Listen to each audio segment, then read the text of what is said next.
Olá, Brothers, tudo bem?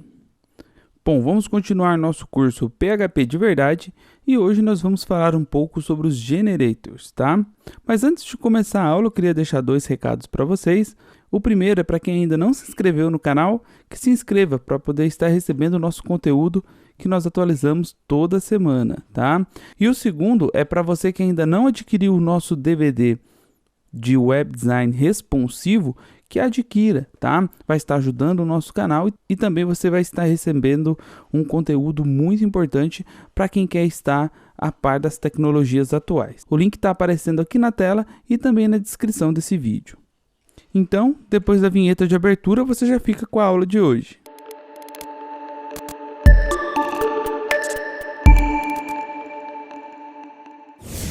Bom, gente, para a gente começar a falar sobre os generators é um recurso que foi introduzido no PHP 5.5. Esse recurso ele tem o seu uso muito abaixo do que aquilo que ele realmente é capaz de fazer. Muitos programadores PHP talvez não tenham muito conhecimento desse recurso, porque o seu propósito, né, de uso ele não é imediatamente óbvio quanto se parece, né? Os generators, assim, de uma forma bem simples, eles são praticamente iteradores, tá? Como que a gente pode fazer para criar um generator dentro da nossa aplicação? Os generators, eles são funções que utilizam da palavra-chave yields uma ou mais vezes dentro da sua construção. Uma questão bem bacana deles é que, diferente das funções PHP comum, eles jamais vão retornar um valor, porque eles apenas geram valores, né? E nesse exemplo que a gente montou aqui, bem simples, da construção dele, a gente pode ver isso, né? A gente abriu uma função aqui, no caso o meu generator, tá? E também fomos declarando alguns valores dela, né? O yields valor 1, yields valor 2, yields valor 3. E para fazer então a interação desse objeto, nós vamos usar a função forAsh, igual vocês estão vendo aqui na tela, né? Nós chamamos então a função forAsh, né?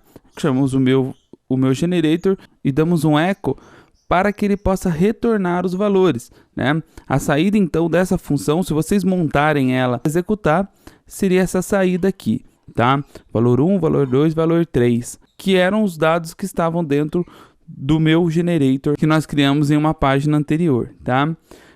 Talvez vocês não tenham muito conhecimento, esse PHP EOL aqui que nós colocamos no final, ele serve como uma quebra de linha, tá? Só que eu vendo isso aqui, qual que é a diferença então de eu usar uma função comum, né? Ao invés de usar um generator?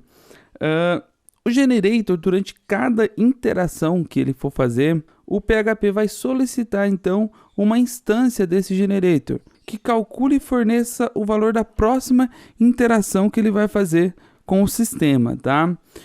O interessante nisso, gente, é que o generator faz uma pausa em seu estado interno sempre que um valor é gerado. Então, ele só vai retomar o seu estado interno quando o próximo valor for solicitado.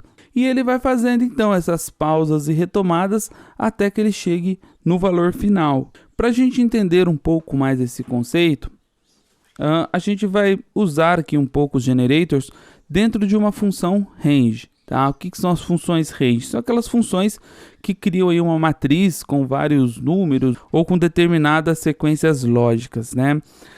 A primeira coisa que nós vamos fazer é fazer da maneira errada, tá? Da maneira que nós não devemos fazer, que é sem usar um generator, né? Então, a primeira coisa que nós fizemos aqui foi criar essa range nossa, tá? Então, function cria range com a variável tamanho, tá? Essa variável tamanho é onde vai ser substituída quando essa função for interpretada. Vai ser substituída por um número que pode ir de 0 ao infinito, tá? Então, nós vamos ter que colocar um laço de repetição dentro dessa função, né? Para que eu possa retornar todos os números, ok? Então, nós colocamos um for aqui, iniciamos nosso contador em 0 e dizemos para o sistema que enquanto o meu contador for menor do que o tamanho que estiver aqui dentro da minha função, o contador vai receber mais 1. E cada valor que for gerado, ele vai sendo guardado dentro dessa matriz, né? Que é o nosso dataset aqui. ok? E ao final da nossa função nós vamos retornar esse nosso dataset completo, tá? Beleza, tem a função criada, agora eu vou criar um range, tá? Então eu estou criando um range ali, eu quero uma sequência que vá de 0 até 1 milhão, né? Que é o número que a gente colocou aqui. Do jeito errado, nós colocaríamos um for hash, tá? Chamaríamos essa variável meu range aqui, né? Para que ele possa passar esse valor de 1 milhão, ok? E então eu pediria para ele imprimir, né, os valores dessa matriz para mim, ok? Só que qual que é o problema principal que nós teríamos aqui ao executar esse código? A gente estaria fazendo um uso inadequado de memória, né? Porque esse nosso método criaRange, ele alocaria 1 milhão de inteiros em um array previamente calculados, tá? Se nós fizéssemos isso dentro de um generator, o mesmo resultado pode ser obtido alocando memória somente para um inteiro em um determinado instante, tá? Conforme nós vamos mostrar agora. Então a função ela seria criada da mesma forma, cria range com o tamanho, né? O for também ele seria também da mesma forma, não mudaria, né? O nosso contador aqui não mudaria. A diferença é que eu não vou ter um return, né? E eu não vou criar mais aquela matriz que a gente tinha criado, porque ela vai ser obtida através do yield aqui, ok? E para eu poder criar a interação dessa função, então, nós chamaríamos da mesma forma, né, o for hash, já diretamente com o meu método aqui, criaRange com 1 milhão dentro, só que cada vez que o meu método rodar, ele vai iniciar, buscar o próximo resultado, pausar, e isso não iria alocar uma memória muito grande para poder fazer essa interação, porque essa interação iria ser feita pausadamente, tá? Então, com isso, gente, a gente tem um fator importante aí para o uso dos generators, né? Nesse exemplo que a gente fez aqui bem artificial do uso dessa função, a gente pode imaginar que todos os conjuntos aí de dados que a gente pode potencialmente processar, né, como sequências numéricas, um exemplo disso, os números Fibonacci, né, são candidatos óbvios para a gente criar eles através de um generator, tá? Nós também podemos fazer uma interação através de um recurso do tipo string, tá? Suponha, por exemplo, que você deva fazer uma interação de um arquivo CSV, tá? Que ele tem aproximadamente 4 GB de memórias. E que o seu VPS aí, por exemplo, ele consiga processar apenas 1 GB de memória no PHP. De uma maneira bem simples que a gente pode falar, não seria possível você alocar esse CSV inteiro de uma vez dentro do seu servidor.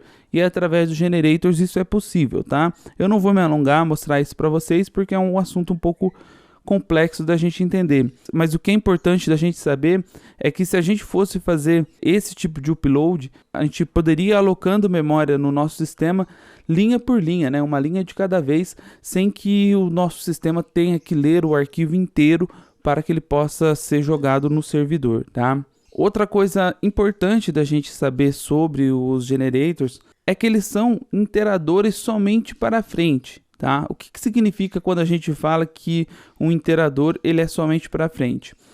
Isso significa que não podemos usar um generator para retroceder, tá? A gente não pode também usar ele para fazer buscas de conjuntos de dados, nem nada disso, tá? A única coisa que nós podemos fazer com ele é que ele calcule e gere o próximo resultado da nossa função, tá? E ele então vai ser útil aí para a gente fazer interação com conjuntos de dados muito grandes, ou então quando esses dados são numericamente sequenciais. Nesse caso, o uso dele é muito bom e muito importante, tá? Bom, gente, então a aula de hoje ela tá ficando por aqui. Espero que vocês tenham gostado. Se gostou, lembra de curtir, compartilhar esse vídeo e se inscrever no nosso canal caso você ainda não for inscrito, tá? Deixo aqui um forte abraço para todo mundo e tchau!